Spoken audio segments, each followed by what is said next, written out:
Hello children, welcome to a super fun lesson about how to refine your rhetoric, how to make yourself a better rhetorician by understanding some of the nitty-gritty things that are going on beneath the surface of the language. This should also help you improve your writing in general.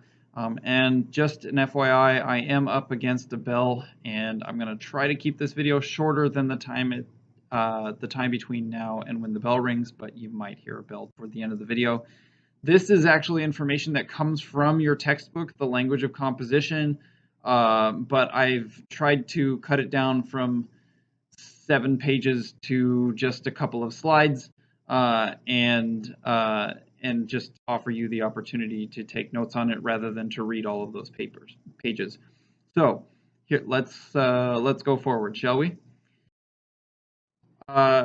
First thing that we're going to be talking about is just what is an appositive, and I realized that I probably didn't even say the title of it on the previous slide, but this is a lesson about appositives. So if you want to understand what an appositive is, we can use this quote from the textbook, which basically defines it, or literally defines it as: an appositive is a noun or a phrase that tells you more about a nearby noun or pronoun.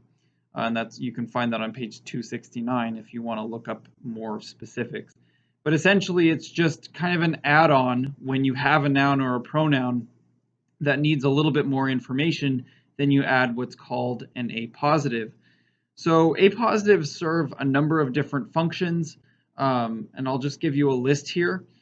Sometimes you're clarifying you're telling more information for the purpose of clarifying the noun or pronoun. Other times you're giving more information about the noun or pronoun in order to define it. Other times you're doing so to explain the noun or pronoun, or to specify the noun or pronoun.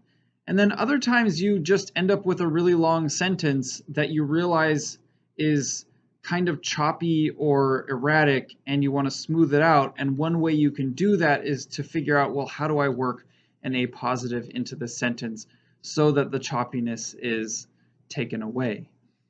The tricky thing is this is where we would stop if this was just a regular English class. Like, yeah, use an appositive for these purposes.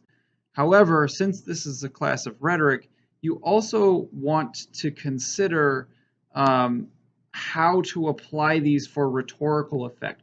So, you might want to clarify or define or explain or specify. So you say, well, I'll just stick an appositive in there and it'll be fine. But a better way to think about it is I want to clarify, define, explain, or specify something. And I want to do so in a way that's going to maximize my rhetorical effect or my purpose. And the way that you do that is to think that there are a number of different ways that punctuation can be used in an appositive, which we'll get into in a few minutes. And each of those forms or each of those ways that you can punctuate an appositive is going to have a slightly different effect on the reader. So you pick the function, or you pick the punctuation that functions best with your rhetorical purpose. So let's look at a few examples to see what I mean.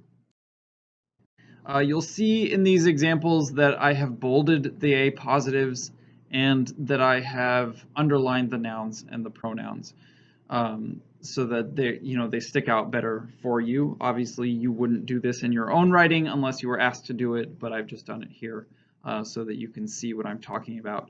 So this first example, it says, it seems as though one of Han Solo's most hated enemies, Boba Fett, has gotten the best of him, or had gotten the best of him.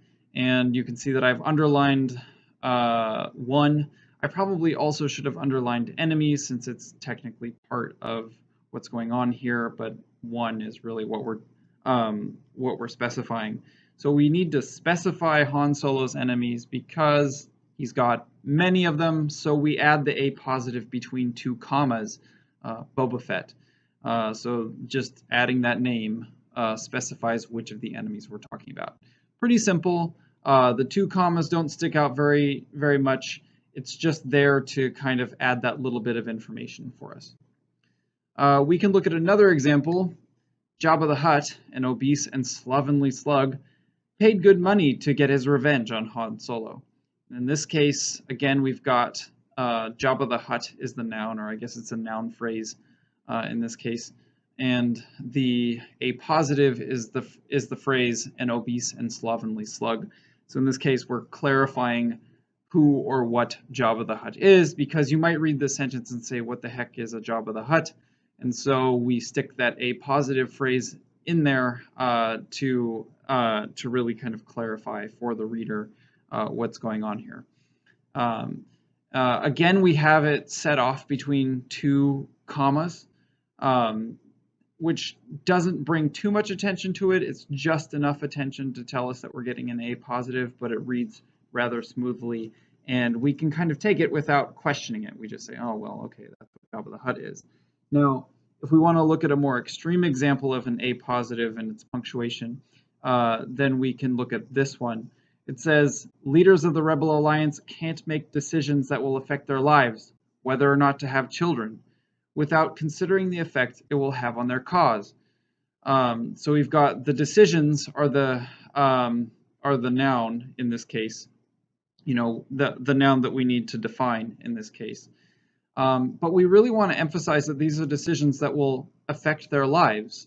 And so rather than just sticking it between two commas, which would read more smoothly, we set it off by putting it between two em dashes. And that really kind of allows it to pop. We have to pause a little bit more. We read it with a little bit more emphasis. And so it helps us emphasize the fact that these are decisions that really do have big impacts. Whether or not to have children is a huge decision, right? And we want to emphasize that this is a huge decision that they have to make. It's not a decision to take lightly. So we set it between the two em dashes, and it really helps to kind of drive that point home to the reader without the reader even really thinking about it that much. The last example is an example without punctuation needed at all. So this one here. When his friend Chewbacca faced danger, Han Solo dropped everything to help out. In this case, the friend is a noun, and we're just clarifying the noun with the name Chewbacca. You know, Han Solo presumably has more than one friend, and so we need to clarify which friend we're talking about. But in this case, there isn't even a need, since we're just giving the name right next to the noun. There isn't really a need for any punctuation there, and so the sentence can flow clearly and smoothly, and we don't even really give it a second thought. Like, Chewbacca is not the point of the sentence, and so it kind of hides in the background of the sentence a little bit. So when using appositives, remember the differences in punctuation. There's the bell. Didn't make it. You can also use colons sometimes for appositives. Sometimes you only need a single comma, especially if it's toward the end of a sentence. We've got examples of the double comma in there and the em dash in there so that you can see it. But just make sure that when you use appositives, you're using them for a purpose and you're punctuating them correctly, and picking the version of the appositive that is going to help make your choice, to help make your rhetorical purpose that much clearer. So how about we do some practice and see how well you understand this.